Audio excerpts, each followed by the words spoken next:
on, everybody? It's your boy Then Goes back again, and you already know what time it is. I'm here to talk more about Invincible, but not really about Invincible particular. Actually, I'm talking about an important character in the Invincible lore, and that is Adam Eve. Now, Adam Eve has been getting a lot of love recently. She's a character that a lot of people really enjoy, and she actually deserves that love because she's a great character. Now, getting introduced to the show, you've seen a lot of people gravitate towards different characters from the show because the show has been very successful. The comic was as well, but the show has just introduced a whole new audience to the world of Invincible as well as the characters. Now, Adam Eve from the show is a character who can control and manipulate matter. She can pretty much create anything, or she can demake or decreate anything. Now, she can't really do anything to organic or living tissue or living anything living. She can if she takes off her blockers that she has inside of her body, but that happens on rare occasions. I might be getting a little ahead of myself, but let's just take it a step back. The character of Adam Eve, very interesting in the main cast of Invincible, but she was a character that they definitely could have gave us more information about. Now, if you've read the comic, you've already known her origin, where she comes from, what she does, and the extent of her powers, but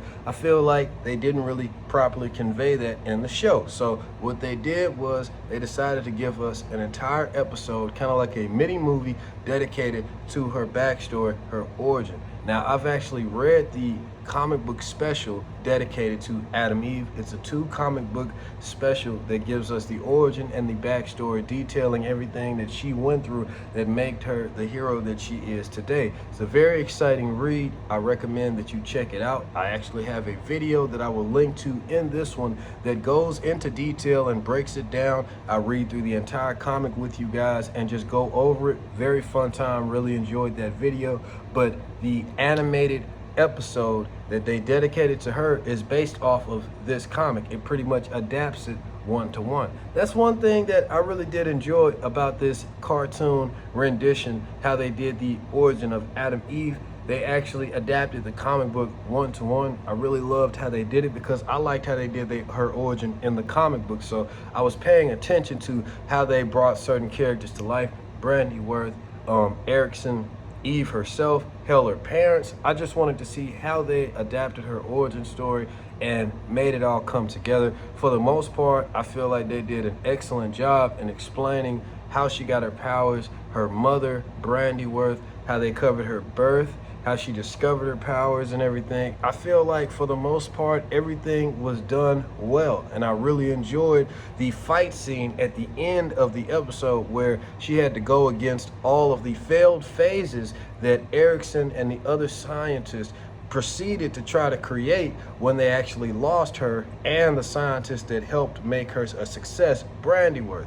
You see, Erickson, even though he lost Eve, the most successful test subject, and Brandy Worth, the one responsible for it, he never wanted to quit on trying to recreate that success. So he kept going, and even though he kept going, unfortunately, everything that he did was a failure, and they continued to make different phases, phase 2, phase 3, 4, and 5, and they created other versions of Samantha, each much more of a failure than the last. So they were getting tired of constantly making failed versions of Samantha, and when they found out that she was still alive years later, Erickson and the rest of the government wanted to find her, steal her back, harness her powers to actually create a success and be able to put the manipulation or the whatever they wanted to control her so that they could use her powers for their own gain. And that's where all the problems lie.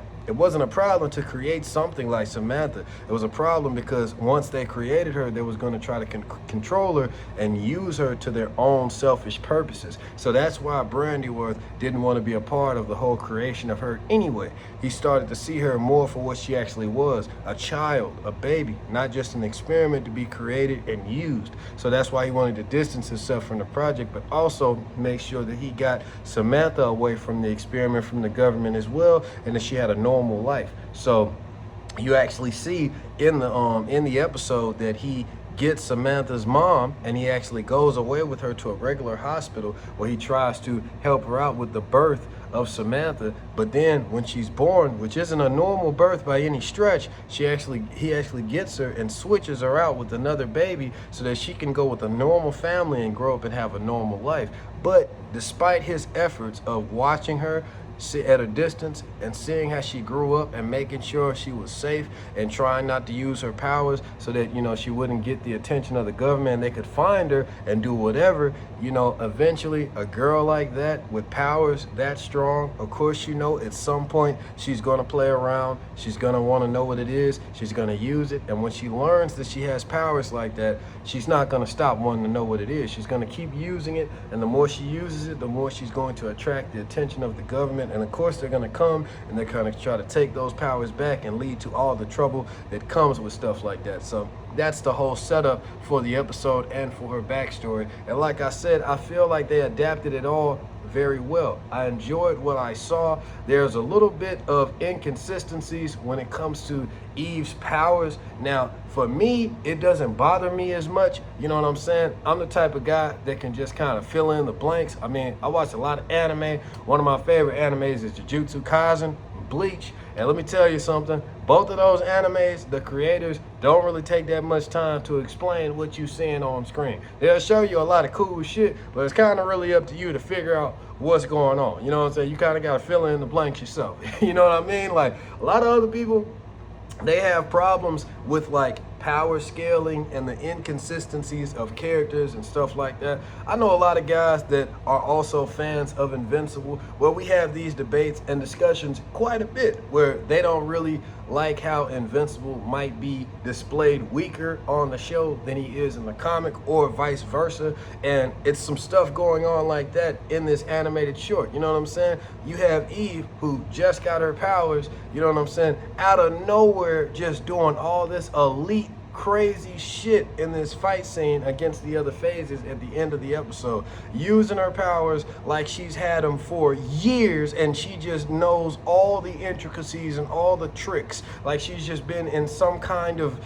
you know, elite training program, like with the X-Men, you know what I'm saying, or something like that this whole time. Now, me personally, I didn't think that deep into it. I had a great time. Like I said, I just filled in the blanks. Young kid like that, found out she got these powers. Ain't no way in hell she not gonna be using them 24/7. She probably just went somewhere, started playing around, practicing every day, learning how to use them, and maybe she just got so comfortable with them that when she got into a fight like this, everything just snapped to it. I mean, I don't know. Still, even if she did that, she was a little too good for, you know what I'm saying? Like, she was killing it. Like, Eve was doing her thing, goddammit. Like, she was... I'm not going to give her no negatives because of that, but all I'm saying is I'm bringing it up as I know that it could be a problem for other people that watch this. Cameron 87, I'm shouting you out. I know you be on my ass, boy. You don't be playing that shit, but I understand where you're coming from, so that's why I wanted to talk about this in the video, because I know you, not only yourself, but other people might have problems with things like this. Like I said, it doesn't really bother me as much, but I definitely understand where your beef is, bro. So that's why I wanted to bring this up.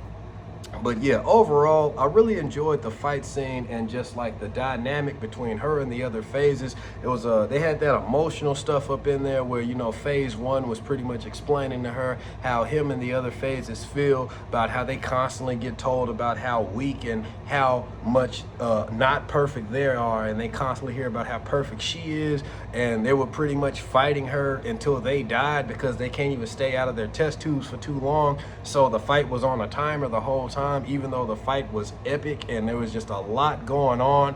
Cars being thrown, they were fighting like in the middle of a freeway, like on a bridge. There was just destruction to the bridge going on, like buildings around them was getting destroyed, cars was being thrown, and it was a lot going on in this fight, and I really loved how they animated it. It was very interesting, very entertaining, and it really just gives you a lot of insight into fights that are going to be coming into the future. Like, I can't wait to see what they have in the future of season 2 and 3 just from getting a peek at what they've done with this backstory for Adam Eve. They really went crazy with this fight, and just let you know that they probably went even crazier with more fights that we have to see in the future of this series. So all in all, I really enjoyed Adam Eve's backstory, and I think they did a great job of adapting it from the comics. Should you read the comic origin story as well? Hell yeah, even though it's pretty much the exact same thing with a couple minor differences here and there, it's still great all the way through, and I feel like all you're gonna do is take more information from it.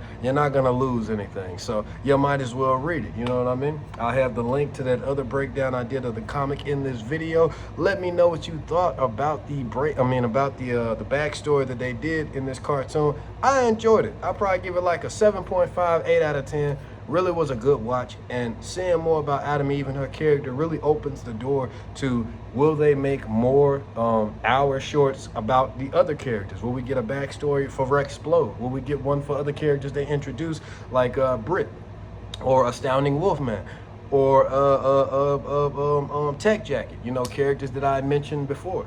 It's the door is open for it, y'all. They could easily do it. Let's see how they take this, man, because the reception from the episode has been very good. So who knows? There's only the sky's the limit for Invincible. Hope you're having a good day, night, wherever you are, and until next time, guys, peace.